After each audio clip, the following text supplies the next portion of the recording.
मैं संध्या पांडे कटनी से।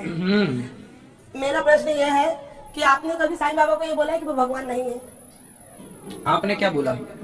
साईं बाबा भगवान नहीं है। साईं बाबा भगवान नहीं है। जी। राधे राधे महाराज जी के प्रिय भक्तों, आप लोगों का स्वागत है आपके ही पसंदीदा वीडियो में। दोस्तों, आप इस वीडियो में देखेंगे एक महिला आती है जो महाराज जी से यह पूछती है कि क्या साईं बाबा भगवान नहीं है। इस बात पे महाराज जी ने देखिए क्या जवाब दिया, महिला को क्यों गुस्सा आया। इसमें क्या दिक्कत है आपको? तो वही आपसे पूछना चाहते हैं कि भगवान है या नहीं। कितने पति हैं आपके? एक। 2 हो सकते हैं? नहीं। तो भगवान भी 2 नहीं हो सकते। हाँ जी। भगवान तो एक ही है, श्रीमन नारायण राम कृष्ण। हाँ। जब आपके पति 2 नहीं हो सकते जी। तो भगवान भी 2 नहीं हो सकते। नहीं, धीरेन्द्र शास्त्री जी ने भी बोला था तो मैंने उनके पास गई नहीं। मैंने बोली कि वो सबसे बड़े दुश्मन है, क्योंकि मेरे इष्ट को उन्होंने बोला भगवान नहीं है। तो वो 2 बार मेरे सपने में आए, खुद घर में। कौन? धीरेन्द्र शास्त्री जी जी। 2 बार सपने में आए, वहाँ हाथ जोड़े, मतलब जहाँ मंदिर है बाबा जी का, और मुझे देखे। तो प्रश्न आपसे भी करना था, कई लोग बोल रहे थे कि आप भी ऐसा बोलते हैं। तो भगवान है मेरी माँ। सबको भगवान कैसे बोला जा सकता है? सब भगवान हो जाएंगे? नहीं, साईं बाबा भगवान है कि नहीं, मेरा प्रश्न ये है। नहीं है। संत के रूप में प्रणाम हो सकता है, संत के रूप में स्वीकार हो सकते हैं। कोई बाबा भगवान नहीं हो सकता। भगवान केवल श्रीमन नारायण है। वो तो है, वही राम है, वही कृष्ण है। उनको ब्रह्मा विष्णु रूप में देखा गया, रामकृष्ण के रूप में देखा गया। हाँ। साक्षात। हाँ सही। उन्हें साक्षात्कार किया कि मैं ही कृष्ण हूँ, मैं ही राम हूँ। कौन? साईं बाबा ने। अब देखो, कहने को तो कोई कुछ भी कह दे और आप मान लो। तो देखो, आपके मान लेने से, आप पीतल को सोना मान लो तो आपके मान लेने से पीतल सोना हो जाएगा? नहीं, उनने तो साक्षात्कार किया है ना। आपने देखा था? नहीं, मतलब साई सच्चरित में दिया है और हर चीज में मतलब है कि तो भगवान। साई सच्चरित्र में तो ये भी दिया है कि वो मुसलमान थे। नहीं, मुसलमान का तो नहीं दिया है। उनका पहनावा हिंदुओं से मैच करता है मुसलमानों से? आप बताओ। मुसलमानों से। फिर जब आप खुद कह रहे हैं कि मुसलमानों से मैच करता है तो वो तो हिंदू ही नहीं है। अब पीछे पता नहीं हिंदू क्यों पड़े हैं, भगवान जाने। आप ही पूछो सबसे। आपसे पूछना था आपकी। तो हमने तो बता दिया जी। कि भगवान केवल भगवान श्रीमन नारायण ही है, कोई दूसरा भगवान नहीं हो सकता। संत के रूप में सबको स्वीकार किया जा सकता है। जी। संत के रूप में सबका आदर है, सबका सम्मान है, भगवान के रूप में नहीं। खुश रहिए। महाराज जी, मैं फिरोजाबाद जिला से आया हूँ, मेरा नाम है शिवा। महाराज जी, तो मैं आत्मा और जीव से संबंधित एक प्रश्न पूछना चाहता हूँ। जैसे मैं पूछ रहा हूँ, जैसे आत्मा जब शरीर छोड़ती है तो वो तुरंत मतलब जीव में अंदर धारण कर लेती है या फिर मतलब बहुत टाइम लगता है? देखो, आत्मा जब यहाँ से निकलती है ना तो कहाँ जाती है उसको समझो। जैसे मिट्टी के घड़े में आप पानी भरो, छत में रखो, तो उसमें सूर्य का प्रतिबिंब दिखता है। वह सूर्य का प्रतिबिंब जो घड़े में दिखता है, अब उस घड़े को आप फोड़ दो तो जो प्रतिबिंब अभी घड़े के भीतर दिख रहा था सूर्य का, घड़ा फूटते ही वो प्रतिबिंब कहाँ चला जाता है? आप बताओ। प्रतिबिंब तो हाँ मान लो उसमें से चला जाता है, लेकिन रहता तो यही है।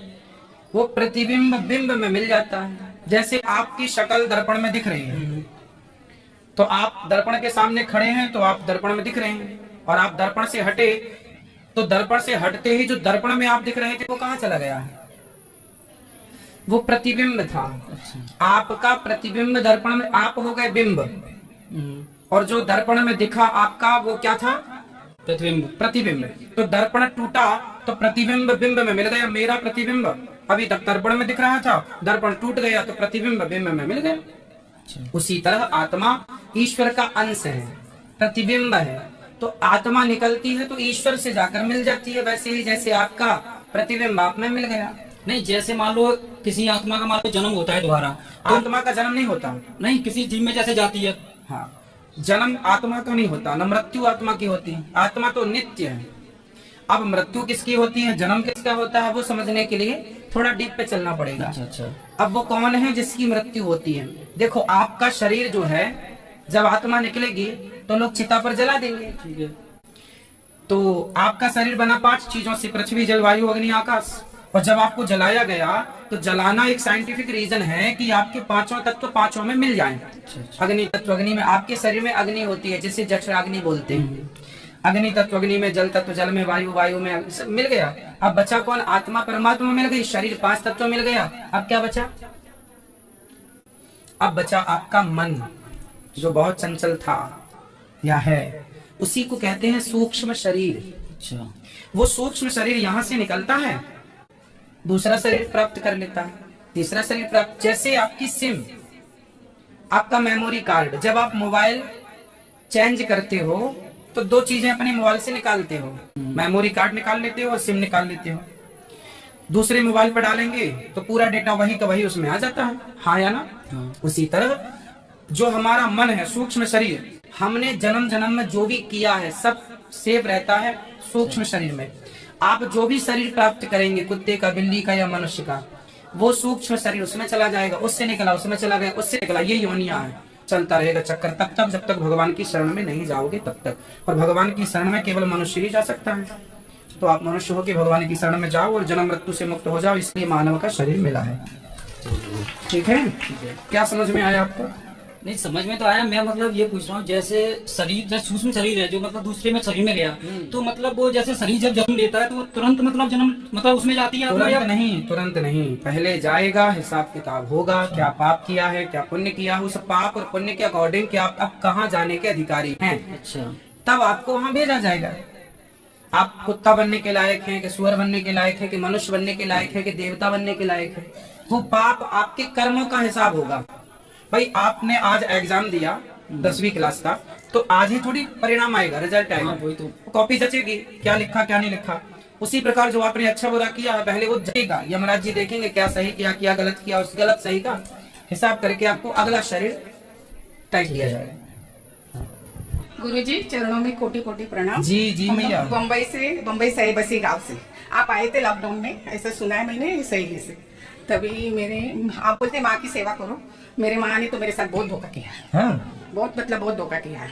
हम लोग 4 बहन थे, भाई था एक, भाई मर गए। अब माँ बोलते तुम लोग 4 बहनों बंटवा दो, ले लो मेरा।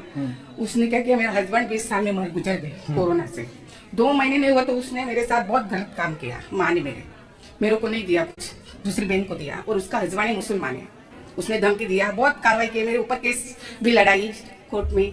आपके पति क्या करते थे? डीमार्ट में सुपरवाइजर थे। बेटा क्या करता 2 है? बेटे, एक बाहर रहता है, एक बेटे अच्छे, छोटा बेटा आपकी उम्र का है, क्या करते हैं दोनों? वो बाहर रहता है एक छोटा सिप पे, और बड़ा वाला तो अच्छा कमाता है, अच्छे कमाते दोनों। तो फिर माँ की संपत्ति की आपको क्या जरूरत वही बेटे बोले मम्मी जाने दो करके, है? वही। तो आप क्यों बोलती हो कि माँ बुरी थी? संपत्ति दे देती तो अच्छी थी, नहीं दिया तो बुरी वैसे नहीं, लेकिन तभी बोला था ना कि ले लो, चारों बेटा ले लो हाँ करके। देखो होता है, माँ बाप को ऐसा नहीं करना चाहिए, बराबर बराबर सबको देना चाहिए, देना लेकिन चाहिए ना फिर। ठीक है, माँ बाप ने हमें जन्म दे दिया इतना बहुत है।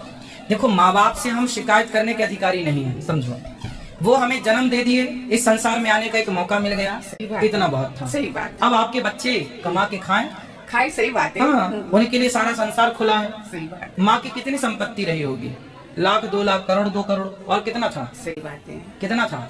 मतलब जगह थी बाजू में, हम लोग बहन दिया था एक, मेरे घर में मैं जय रहती ना उधर, आपको ना छोटा। माँ क्या देगी? माँ ने जन्म दे दिया, अब जो देने वाले हैं भगवान है। सही आप बात। तो भगवान के आश्रित रहो, खूब बच्चों को योग्य बनाओ, टैलेंटेड बनाया बनाओ। मैंने, बर्तन हाँ, धो के बनाया। बेटा कमाओ, किसी पर आश्रित नहीं रहना। नहीं रहना चाहिए। फ्री में कोई दे, माँ दे, बाप दे तो मना कर दो, आप तो दान पुण्य कर दो। हम में काबिलियत होगी, हम कमा, हमारे बच्चे में काबिलियत होगी कमाएगा, हम में काबिलियत होगी कमाएगा।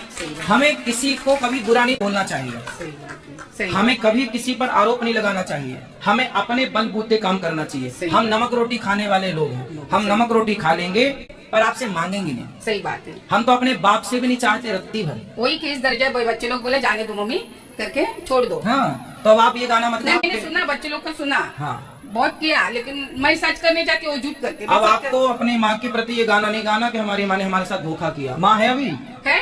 हाँ, तो अब उसकी सेवा करो, खुश रखो माँ को। माँ से कभी ये उलाहना मत दो कि तुमने हमारे साथ गलत किया।